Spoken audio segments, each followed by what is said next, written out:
नमस्कार, मैं विजय श्रीनाथ और आप देख रहे हैं क्राइम रिपोर्टर। कभी कभी इंसान इतना गिर जाता है कि उसके किए पाप भी इंसानियत को शर्मसार कर देते हैं। कभी कभी किसी रिश्ते की हद पार हो जाती है और तब कोई मजबूर नहीं बल्कि इंसाफ बन जाता है। मथुरा के कोसीकला थाना क्षेत्र की ये सच्ची कहानी कुछ ऐसी ही है, जहां एक बेटे ने अपने बाप की लाश पर नहीं रोया बल्कि कहा कि वो बाप था नहीं, शैतान था, और शैतान का अंत इसी तरह होना चाहिए। 26 अक्टूबर 2025 की दोपहर करीब 1:30 बजे का वक्त उत्तर प्रदेश के मथुरा जिले की भवानी कॉलोनी कोसीकला थाना क्षेत्र में लोग दीपावली की छुट्टियों में अपने घरों पर थे। उसी दोपहर एक 55 साल का व्यक्ति अपने रिश्तेदारों के घर पहुंचा। नाम था पवन चौधरी।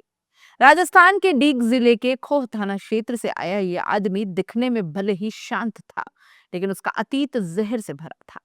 वो घर पहुंचा और अपने बच्चों को आवाज लगाई, चलो बेटा बेटियों, अब गांव चलते हैं, दिवाली मन गई, अब वापस घर चलो।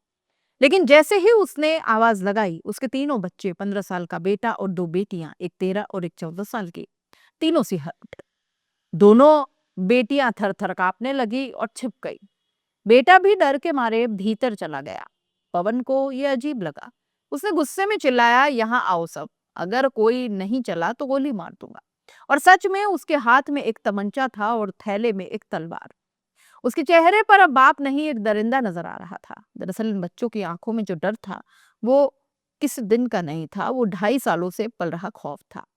2.5 साल से ये तीनों बच्चे अपने ही बाप के शैतानी राज के गवाह थे।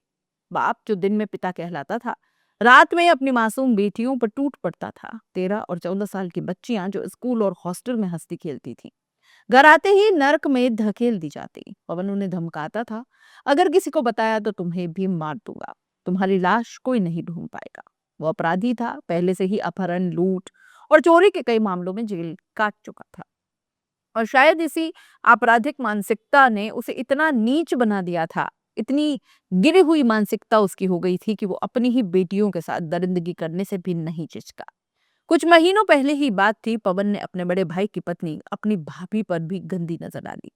अब उसने भाभी को अकेला पाया तो उस पर झपट पड़ा, लेकिन महिला ने चीखते हुए खुद को बचा लिया।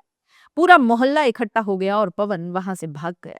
भाई ने जब सुना तो गुस्से में कहा, आज के बाद हमारे घर के इर्द गिर्द भी मत आना, तो रिश्ते के नाम पर कलंक है।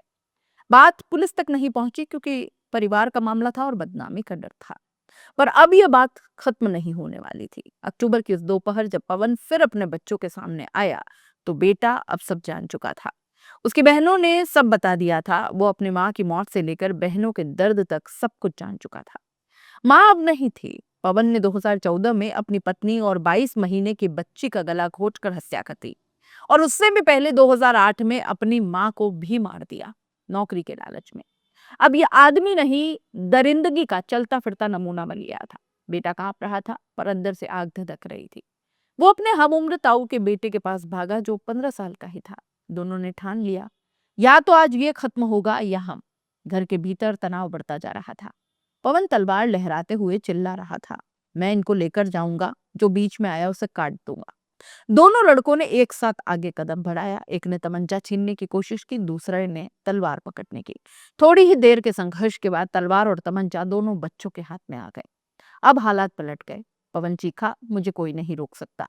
लेकिन अब उसके बेटों की आंखों में डर नहीं था, सिर्फ न्याय की ज्वाला थी। एक वार, दूसरा वार, तलवार सर पर, चेहरे पर, सीने पर उतरती ही चली गई। फिर गोली चली। पहली गोली पवन के सीने में लगी, वो लड़खड़ाया। दूसरी गोली चली और पवन चौधरी वहीं जमीन पर गिर पड़ा, खून में लथपथ, निर्जीव। वो शैतान अब खत्म हो चुका था। दो गोलियों की आवाज से पूरा मोहल्ला गूंज उठा। लोग दौड़कर आए, सामने नजारा देखकर सब स्तब्ध रह गए। पुलिस पहुंची, एसपी देहात, सीओ, थाना प्रभारी सब मौके पर। लाश वहीं पड़ी थी और पास में दो 15 साल के बच्चे खड़े थे जिनके चेहरे पर गम नहीं, राहत थी। पुलिस ने पूछा कि किसने मारा। लड़के ने कहा, मैंने। क्यों? उसने सिर्फ इतना कहा, क्योंकि वो बाप नहीं था, शैतान था, और रावण की तरह उसका अंत होना ही चाहिए था।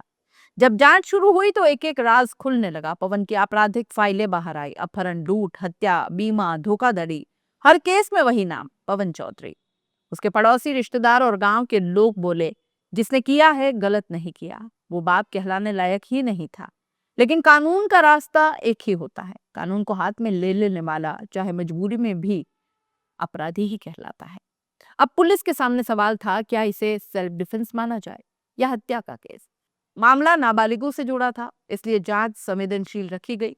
पर देश भर में एक चर्चा चल पड़ी कि अगर एक बेटा अपनी बहनों की इज्जत बचाने के लिए शैतान को खत्म करता है, तो क्या वो गुनहगार है या फिर नायक है। उस रात जब पुलिस बच्चों को थाने ले जा रही थी, 13 और 14 साल की दोनों बेटियां खामोश थी। उनके चेहरे पर कोई डर नहीं, सिर्फ सुकून था, क्योंकि जिस घर में रोज उनके साथ इतनी हैवानियत होती थी, रोज नर्क उतरता था, आज वहां शांति थी। बेटा थाने में बैठा था, उनकी आंखों में आंसू नहीं थे, सिर्फ एक वाक्य बार बार दोहरा रहा था, वो पापा नहीं रावण था, और मैंने अपने राम के कर्तव्य को निभाया है। इस कहानी में अपराधी कौन है? वो जिसने बेटियों की इज्जत लूट ली, या वो जिसने उस पाप को खत्म किया? कानून अपनी जगह सही है, लेकिन इंसानियत का न्याय कभी कभी अदालतों से नहीं, दिल के भीतर से सुनाई देता है। ये कहानी सिर्फ एक हत्या की नहीं, ये कहानी है उस बेटे के साहस की जिसने खून बहाकर बहनों की इज्जत बचाई। और जब कोई बेटा अपने बाप को शैतान कहे, तो समझ लेना घर में पहले ही नर्क उतर चुका होता है।